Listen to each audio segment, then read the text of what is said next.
Hey there, Christy here with Automation on a Mission, and in this video we are going to talk about how to go about creating your own email content, scheduling individual email campaigns, and the difference between email campaigns and email templates. So in order for us to access the email section of our application, we're going to click on the Marketing tab in your account, and then you'll find in our second sub-navigation up here at the very top is a link to where it says emails. And I want to differentiate a couple of things before we dive into the specifics about actually building and creating your own emails. And the first would be this delineation of snippets and email campaigns and templates. So snippets can be something that's super helpful around creating something like an email that is text only or an SMS message that is text only. Whereas if you're building an email that you would build in something like MailChimp or Constant Contact, then what we're going to be utilizing is our campaigns and our email templates. And the difference between these is whether or not you want to be using an HTML editor or if you wanted to be sending an email that is essentially like sending an email from your Outlook account or from Google, your Gmail account. So those are going to be text only, versus something that's got more of that flair or the ability for you to customize the look and feel where you've got rows and columns and sections and things like that. Next, I want to talk a little bit about the difference between a template and a campaign. So at the time of this recording, which is spring 2025, you can take a template and turn it into a campaign, but you cannot take a campaign and turn it into a template. So the intention is that when you create an email that could be sent out to the masses via automation and a workflow or as a single broadcast like a newsletter, you want to have that at least started as a template and then deciding then from there how you want to deploy that specific email. You are capable of creating individual blank emails in the campaign section of your account. However, if at a later time you want to use that email as a template for other emails that you put into a workflow, for example, you cannot take a campaign email and convert it into a template. However, if you build an email in the templates, you can convert it into a campaign and then send it out to a scheduled group of people. So in my book, my general rule of thumb is always create my email content in the template builder itself, because then I can decide how I want to repurpose, even if it's just the header and the logo and things like that, because I don't want to have to go back in and add my links and stuff like that. One way or another, the templates is just going to give you a lot more functionality. And then from here, you can then say, okay, I really like this email. I'm going to click on the little three dots over here and say create a campaign from that, and then I can schedule my email. So with that being said, when you signed up for Automation on a Mission, you were given about 100 different email templates, give or take a handful here or there, whatever. I don't know the exact number. All I can tell you is 100% certain there's a lot of email templates already in your system before you even get started. And then our job, as we are setting up the account for you, is to take all of the email copy that's already in here and customize it and custom tailor it so that it fits your business, your brand, your voice, and your intended message. So what we do is we'll take that same exact copy and we move that into a Google Doc. We work it out so that it fits you and your business and your brand, and then you and our team tweak and adjust that copy until it's right for you and your business, and then it's ready to rock and roll in our automations and our workflows. In addition to all the emails that you already have in the system, you also have the ability to come in and create your own emails themselves. So I just want to open up one of the emails that are a part of our existing ecosystem and just show you how the email builder itself works. Now, whether you are building in the campaign or you're building in the email templates, this is exactly the same. So, if I was to go and do all of this from the campaign side, nothing changes in terms of the functionality, the look, and the feel of how you go about building these emails. So when I open up this email, you can already see I've already got a bunch of copy because, like I said, these are the templates that we are working off of. Now, at the very top, you'll see that we've got a placeholder for a logo. I do like to say, let's say, for example, you repurpose this email and you customize it and make it your own for your newsletter. No big deal. However, this is an actual image. So either get rid of the actual image space holder itself or placeholder, or upload your own logo here. Now we also, I know that our team will give you some training around how to utilize some custom values, one of those being your logo custom value, which then means if you have like a rebrand or something like that and you update the logo in the custom value, it would automatically update in any of those email templates as well. The next thing I want to show you is how to go about adding and removing elements as well as formatting inside your email template. So you can see over in our left-hand column here, we've got a whole bunch of different elements. Now, normal stuff, image and text, people are pretty familiar with those. People are also pretty familiar with buttons and how those utilize. And I'm going to click and drag a button onto the screen. And as soon as I do that, notice that the information that's on the left-hand side changes. And what it's now doing is giving me all of the different features, settings, adjustments that I can make as it relates to this specific button, because that's the element that's selected on the page. So if I click on the text, then what I'm going to be looking at is the elements or the settings that I can adjust for the text. Now, in this case, the text editor settings over here are rather lackluster because we have what we call the WYSIWYG editor up at the very top, and that's where all of your fonts, sizing, spacing, colors, bold, italics, all that kind of stuff all lives up at the top. So over here, really all we're going to be doing is adjusting the background color of this text box and also the padding and margins around the actual email text in here. So if I click back on the button itself, you'll find that I can change the text, submit. I'm going to change the color. Maybe I want it to be a black button with white text. I can change things like where the button goes. I have different settings to choose here. I can, personally, I can't stand the button to have super rounded corners. So maybe I want to adjust how much the corners are rounded. Maybe I want to increase the size of the text, which ultimately then increases the size of the buttons. Here's where I can go about. See how the corners are not nearly as rounded as they used to be, all the way to making them a solid rectangle. So all of those setting changes happen because I'm specifically editing the button.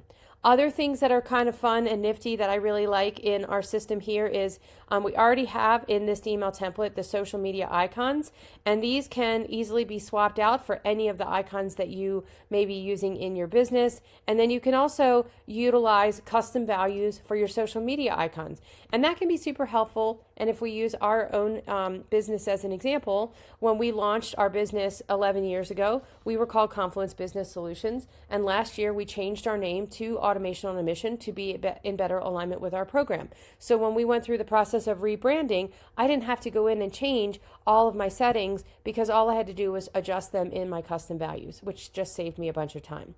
So if I want to, for example, get rid of some of these social media icons, maybe I want to add something that's not already in here, I can see what other options I have available. I've got a lot of functionality in here.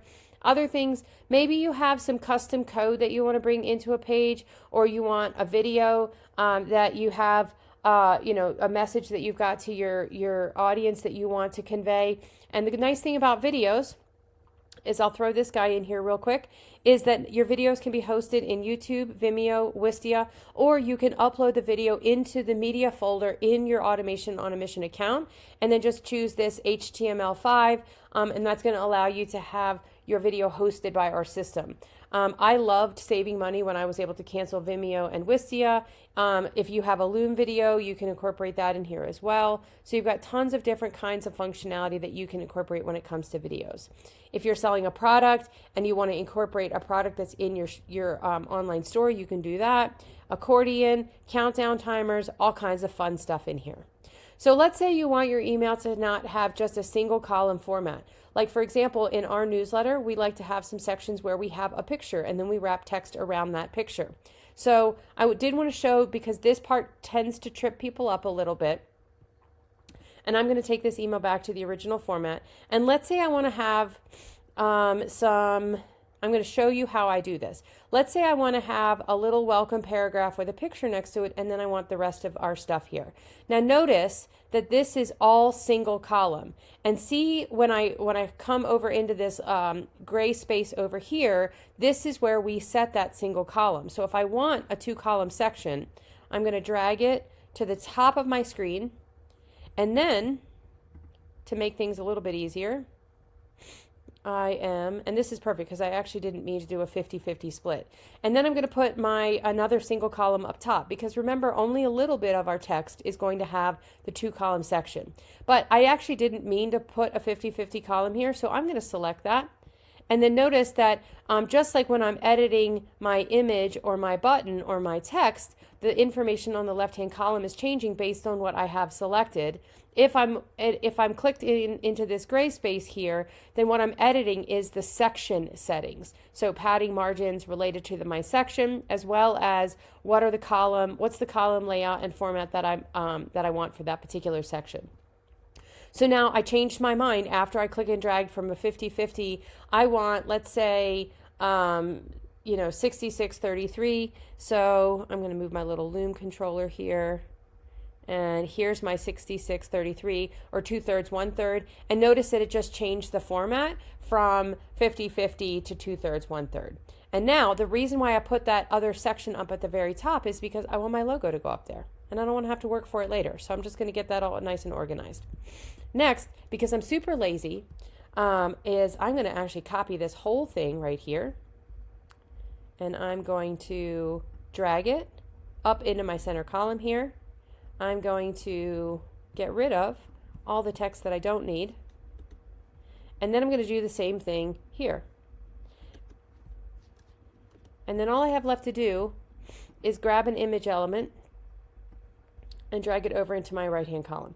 Now, what I typically do if I'm doing this myself is, depending on the size of the image, like if it's a landscaped image, then maybe I need to get rid of some text. If it's a vertical image, then this might end up working out really nicely. You get to adjust your text, so that it wraps nicely around totally as you want. But hopefully this video gave you a sample of how easy it was to manipulate the content in an email so that the format can be exactly what you want that to be.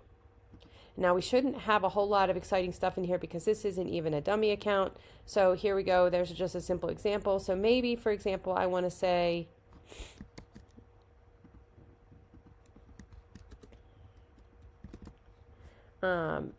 excuse me, and then that continues that sentence. Now, it does give a bit of an unnecessary gap, and that's where that the padding, excuse me, I'm going to sneeze, comes in super handy. And I'm just going to get rid of some of that extra padding here. I can even do the same thing, adjusting the padding as it relates to the text boxes themselves. And it just helps create a little bit more of a consistent flow. And it makes it look a little bit more natural, like everything I'm doing is on purpose. So that's how we can go about adding a second column, manipulating and moving the different kind of content that we have on our page here. And then I'm not going to save my changes. So that's our email. So now that we've got our email ready to rock and roll, I'm going to click on this button right here, and I'm going to say, create a campaign. And what that does is it now is added this particular email as a draft email in my campaign section, and I can come in and still make additional changes. So maybe my template is the master document, and then I come into the campaign side and I make my final tweaks and adjustments. I look at all of my copy to make sure that everything is exactly like I want. I don't have any typos, make sure my links work, all that kind of good stuff. Other things to mention, and this same thing is true for the template side as well, that when we click on our 3 dots, we can send a test email, we can preview our template. It is also where you go about determining who your sender is and your subject line on the template side. When you're ready to deploy your campaign, if I click on this sender schedule, it's actually going to tell me who my sender is, what my subject line is, and I can still go and change these things all the way up until the 11th hour. The last things that I want to cover is when to send and who to send it to. So at the very top, and I will say I have made this mistake. I know our clients have made this mistake. It's really easy to get to this part and be really excited. I'm like, oh my God, I'm going to send my email out. Especially because I don't like to plan ahead and I like to do things fly by the seat of my pants, and sometimes I'm rushing. And what I really meant to do was schedule this for tomorrow morning, and I accidentally don't change this. So do as I say and not as I do, and make sure that you choose your scheduled time. before you do anything else once you get to this screen. So if you push this and click review and send, it's going to send that email as soon as you're done. If you click on the schedule, you can schedule this out into the future, both on a date and a timeline. And then batch scheduling and RSS, this is going to be more about newsletter kind of content, whereas batch scheduling is really great for helping you warm up your email domain, as well as, let's say, for example, you have a very controversial subject line and you're not sure how your audience is going to respond. How do I come up with that example? Believe it or not, it's happened before. This is going to help you then drip your content out and wait to see how it performs. So what you might do there is, if you're seeing you've got a lot of pushback, maybe a lot of unsubscribes, maybe you stop the send, you make some adjustments, and then you continue sending to the rest of your audience. So those are some options. And then down below, we're going to also choose who we send our email to. Are we sending to our entire database? Are we choosing a smart list, which is essentially just a saved search of segmented group of people? Do I want to do the same thing with tags, maybe search for a specific tag and send only to those people? And then pre-built segments are going to be things like engagement lists. So if you're trying to re-engage a group of people, maybe you're trying to only talk to the people who have been most active in your readership. And then other things that you might pay attention to is adding tags can be certainly helpful with, how they are interacting with your content. Are they, so let's see. So are they doing something in particular, like unsubscribing? Are they, is their email undeliverable? Are they responding, clicking, all that kind of stuff? And then what tags do you want to apply? Other things that we can do is pay attention to who's tracking what, or who's clicking what, as well as UTM tracking. So tons of things. And then the most recent feature that we've had is, let's say, for example, and actually, let me use a good example of how we actually use this. We use the resend for our newsletters and our blogs. So if our blog goes out on Tuesday, I might say, 3 days from later, send this same email again to everybody who didn't open, and I'm going to change the subject line to see if a different subject line increases my readership. So it's just a way of helping you keep your audience engaged and also making sure that you and your business and your brand are staying top of mind. So that is our email builder. That's our campaign builder and campaign sending. The last thing that I want to cover is, so just like we have our drop down here where we have campaigns and templates, you can see also campaigns and templates, and you can see all of the emails that I have previously, created as samples. And then you'll find here, if this email was sent, you'll find track statistics, which also show up here. Now, you're not going to find anything exciting here because this is not a functioning account, but what you might see here is statistics related to your performance over time, as well as individual email reports as well. So I hope this is helpful to give you a tour and a walkthrough about how the email portion of your system works. As always, let us know if you have any questions. Thanks so much.